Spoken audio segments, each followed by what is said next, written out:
নমস্কার, আমার চ্যানেলে তোমাদের সবাইকে স্বাগত জানাই। আজ আমি তোমাদের বলবো পরিচয়ের আলো গল্পটি। গল্পের লেখক চম্পক সৌরভ। ভিডিও শুরু করার আগে বলি, যদি আমার চ্যানেলে নতুন হয়ে থাকো তাহলে চ্যানেলটাকে অবশ্যই সাবস্ক্রাইব করে রেখো। তাহলে চলো আজকের গল্প শুরু করা যাক। বিরাট লোহার গেটটা পেরিয়ে বাঁধানো চত্বরটাতে ঢুকতেই জয়ের বুকটা ধক করে উঠল। ইচ্ছে করলো মায়ের হাতটা চেপে ধরে চেঁচিয়ে বলে, না না, আমি এখানে থাকবো না, আমি তোমাদের সঙ্গে থাকবো। কিন্তু কিছুই করল না ও, কারণ ক্লাস 6-এ পড়ে কোনো ছেলের এমন করা মানায় না। ও শুধু একবার মুখ তুলে বাবার দিকে তাকালো। বাবার মুখ গম্ভীর। বাবাও চাননি জয় এখানে পড়াশোনা করে। বড়লোক আত্মীয় স্বজনের কাছ থেকে কোনো রকম সাহায্য নেওয়া বাবার মোটেই পছন্দ নয়। তার উপর এরা আবার জয়ের খুব দুঃসম্পর্কের মামা। কিন্তু উপায় নেই। জয়ের বাবা সুবোধবাবু বিখ্যাত অধ্যাপক। তাকে এক বিদেশি বিশ্ববিদ্যালয়ের ডাকে 2 বছরের জন্য সেখানে যেতে হচ্ছে। এত বড় অধ্যাপক হয়েও জয়ের বাবা কোনোদিন টাকার পেছনে ছোটেননি। মফস্বলে একটা বাড়িতে ভাড়া থাকতেন। রোজ যাতায়াত করতেন ট্রেনে, বাসে। জয়ও ওর সাথে আসতো কলকাতায় স্কুলে। বাবা না থাকলে জয়কে একা একা ট্রেনে, বাসে যাতায়াত করতে দিতে রাজি নয় মামা। তাই অনেক আলাপ আলোচনার পর ঠিক হলো জয় কলকাতাতেই মামাদের কাছ থেকে 2 বছর পড়বে। মা চলে যাবে গ্রামের বাড়িতে দাদু দিদার কাছে। মামাদের কাছে প্রস্তাবটা রাখতে ওরা তো লুফে নিলেন। ওদের কোনো ছেলে পুলে নেই। জয়কে ওরা নিজের ছেলের মতোই দেখবেন। জয় হাঁ করে বাড়িটা দেখছিল। এমন বাড়ি ও এর আগে বাইরে থেকেই দেখেছে, ভেতরে ঢোকেনি কখনো। পুরনো আমলের বিশাল 3 তলা বাড়ি, যার এক একটা তলায় 2 তলার সমান উঁচু। 3 দিকে পাঁচিল ঘেরা বিরাট বাঁধানো চত্বর। বাগানও আছে একদিকে। আছে 6টা গ্যারেজ, দারোয়ানের ঘর, মালির ঘর। এত বড় বাড়ি, অথচ দারোয়ান ছাড়া কোনো মানুষ চোখে পড়ল না। শ্বেতপাথরের সিঁড়ি বেয়ে বারান্দায় উঠে দেখতে পেল 6টা লেটার বক্স। মামারটার গায়ে লেখা রয়েছে Mr and Mrs S Basu দ্বিতল, অর্থাৎ মামারা 2 তলায় থাকেন। চওড়া শ্বেতপাথরের সিঁড়ি বেয়ে ধীরে ধীরে ওরা উঠে এলো 2 তলায়। বাঁ দিকের দরজায় নেমপ্লেটে লেখা আর কে পুরী, আর ডান দিকটায় লেখা এস বসু। সুরেলা শব্দ তুলে বেল বাজার প্রায় সঙ্গে সঙ্গেই দরজা খুলে দিল যে সে নির্ঘাত বেয়ারা। পিছনে দাঁড়িয়ে মামিমা। দামি শাড়িতে গয়নায় একেবারে রানীর মতো লাগছে মামিমাকে। ভেতরে ঢুকতেই এগিয়ে এলেন মামাও। যাক, জামাইবাবু তাহলে আমাদের গরিবখানায় এলেন সত্যি সত্যি। গরিবখানা, বিশাল হলঘর, দামি আসবাব, ঝাড়লণ্ঠন, কালার টিভি, নরম সোফা সেট, ঘর চোরা কার্পেট। এর নাম গরিবখানা। ভ্যাবাচাকা খেয়ে গেল জয়। বাবা মা যখন ওকে রেখে চলে গেল ততক্ষণে জয়ের ভয় অনেকটাই কেটে গেছে। ড্রেসিং গাউন পরা মামা, দামি পোশাক পরা মামি, উর্দি পরা বেয়ারা, এদের আর অন্য জগতের লোক মনে হচ্ছে না। নিজের ঘরটা দেখে আর আশি মিটছে না ওর। এত বড় একটা সাজানো গোছানো বড় ঘর ওর একার। আবার লাগোয়া বাথরুমটাই তো ওদের বাড়ির যে কোনো ঘরের চেয়ে বড়। পড়ার ঘরও আলাদা, বড় ডেস্ক, টেবিল, র্যাক, ঘড়ি, রিভলভিং চেয়ার, দেয়ালে পোস্টার, চার্ট, কত কি। জয়ের বাবাও এমন পড়ার ঘর পেলে পড়তে যেতেন। মামা যখন ওকে এই ঘরে এনে বলল, মাই বয়, এটা তোমার স্টাডি রুম, এখানে তুমি পড়বে, তখন ও বিশ্বাসই করতে পারেনি। পরদিন সকালে ব্রেকফাস্টের টেবিলে মামা বললেন, জয়বাবু, আমি অফিস যাবার পথে তোমাকে স্কুলে ড্রপ করে দেবো। ওবেলা জগদীশ নিয়ে আসবে। ইভিনিংয়ে 6:30-তে তোমার টিউটর আসবেন, হোমওয়ার্কেও হেল্প করবেন। জয় শুধু ছোট করে ঘাড় নাড়ল। মামি বললেন, ওবেলা তো সোশ্যাল সার্ভিসের মিটিং আছে আমার, আমি থাকবো না। তবে don't worry, Janardan will be there, he will look after you. যা দরকার ওকে বলবে। জনার্দন সেই উর্দি ভরা বেয়ারার নাম। কদিনের মধ্যেই জনার্দন ওর বন্ধু হয়ে উঠল। ওর সঙ্গে যা গল্প গুজব কথাবার্তা। মামা মামি খুব ভালো হলেও রবিবার ছাড়া ওদের পাওয়া মুশকিল। কাহা তো আর একা একা খেলা যায়। এ বাড়িতে আর বাচ্চা নেই তা নয়, মাঝে মধ্যেই তাদের আওয়াজ পাওয়া যায়। একদিন একজনকে দেখেওছে এক ঝলকের জন্য। ইচ্ছে হয়েছে কথা বলার, কিন্তু হাব ভাব, পোশাক আশাক, চাল চলন দেখে সাহস হয়নি। এবাড়ির এই জিনিসটাই জয়ের কাছে খুব অদ্ভুত লেগেছে। এ বাড়িতে 6টা পরিবার থাকে, কেউ কাউকে চেনে বলে মনে হয় না, এবং চেনার যে কোনো রকম ইচ্ছে আছে তাও মনে হয় না। একদিন মামিকে জিজ্ঞেস করেছিল উল্টো দিকের ফ্ল্যাটটায় কারা থাকে গো। মামি নিস্পৃহ গলায় জবাব দিয়েছিলেন, সাম পুরি বিজনেসম্যান। ব্যাস এইটুকুই।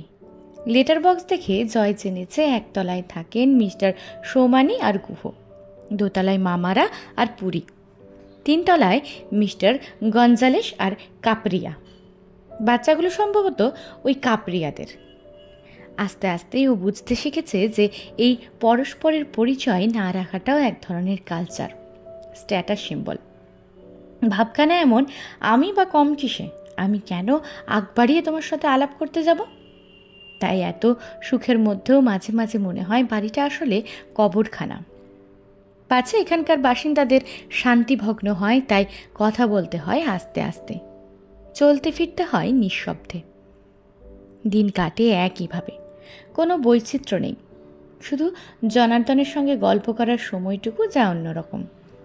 হাঁপিয়ে ওঠে জয়, মাকে চিঠিতে সব লেখেও লেখে, মা এই সুন্দর জেলখানাটা থেকে আমায় নিয়ে যাও না।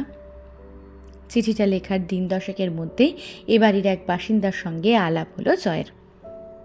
সারা দেশ জুড়ে তখন অস্থিরতা, যে কোনো দিন দাঙ্গা লাগতে পারে। তাই স্কুল ছুটি হয়ে যায় তাড়াতাড়ি, বাড়িও ফেরে জয় আগে আগেই। সেদিন গাড়ি থেকে নেমে দেখলো এক বৃদ্ধ ভদ্রলোক আস্তে আস্তে সিঁড়ি বেয়ে উঠছেন, পরনে দামি স্যুট। জয়ের আওয়াজ পেয়ে ফিরে তাকালেন, ফর্সা মুখে হাসি ফুটিয়ে বললেন, হ্যালো। হ্যালো, জয় প্রত্যুত্তর দিল। হুইচ ফ্ল্যাট জানতে চাইলেন বৃদ্ধ। 1st ফ্লোর, বোস, জবাব দিল জয়। ও, Somjit Bose, your uncle is not he? আমি যতদূর জানি হি ইজ চাইল্ডলেস। থেমে থেমে বাংলা ইংরাজি মিলিয়ে বললেন বৃদ্ধ। ইউ আর রাইট স্যার, উনি আমার মামা। What's your name young man? তোমার নাম কি? জয়, জয় রায়। জয়, ইউ মিন আনন্দ আর উইন? মুচকি হেসে বললেন বৃদ্ধ। ওরা তখন দোতলায় পৌঁছে গিয়েছে। উইন, লজ্জা লজ্জা মুখে বলল Joy. But I think you are both. আনন্দ আর উইন দুটোই তুমি। হাসতে হাসতে বললেন বৃদ্ধ। Anyway, glad to meet you. I am Gonzales, Sylvester Gonzales, 2nd floor. Okay, see you again, bye. Good bye. Joy হাত নাড়ল। গঞ্জালেস ধীরে ধীরে সিঁড়ির পাকে হারিয়ে গেলেন। 2 দিন পরেই লাগলো দাঙ্গা, জারি হলো কারফিউ। মহা আতঙ্কে যে যার ঘরে সিটিয়ে বসে রইল। বাড়িটা যেন আরও নিঝুম হয়ে গেল। বাইরের জগতের সঙ্গে যোগাযোগ বলতে টিভি আর ফোন। জয় আশ্চর্য হয়ে দেখল একই বাড়িতে থেকেও কেউ কারো খোঁজ করল না। দরজা বন্ধ করে ঘরে বসে রইল। 1 সপ্তাহ কাটলো এইভাবে। তারপর ধীরে ধীরে সব স্বাভাবিক হলো। স্কুল, কলেজ, অফিস সবই খুলল। শুরু হলো জয়ের স্কুলের পরীক্ষাও। পরীক্ষা শেষ হতে হতে এসে গেল ক্রিসমাস। দাঙ্গার সময়ই জয় ঠিক করে ফেলেছিল এ বাড়ির লোকেদের মাঝখানের অপরিচয়ের পাঁচিলটা ভেঙে ফেলতে হবে, কিন্তু সেটা কিভাবে সম্ভব সেটাই ওর মাথায় আসছিল না। ক্রিসমাসই যে সমস্যার সমাধান করে দিল তার বলার অপেক্ষা রাখে না। বাড়িতে বসে 5খানা ক্রিসমাস কার্ড তৈরি করে ফেলল জয়। তারপর খামে ভরে বাকি 5 জনের ডাক বক্সে ফেলে এলো 24 সন্ধেবেলা। ক্রিসমাসের দিন বিকেলবেলা মামা মামি কোনো এক পার্টিতে গিয়েছে। দরজায় বেল বেজে উঠল। জনার্দন দরজা খুলে দিয়ে এসে বলল, ছোটবাবু, তোমাকে বুড়োবাবু ডাকছেন। উঠে গিয়ে জয় দেখল মিস্টার গঞ্জালেস, হাতে 1 গোছা ফুল।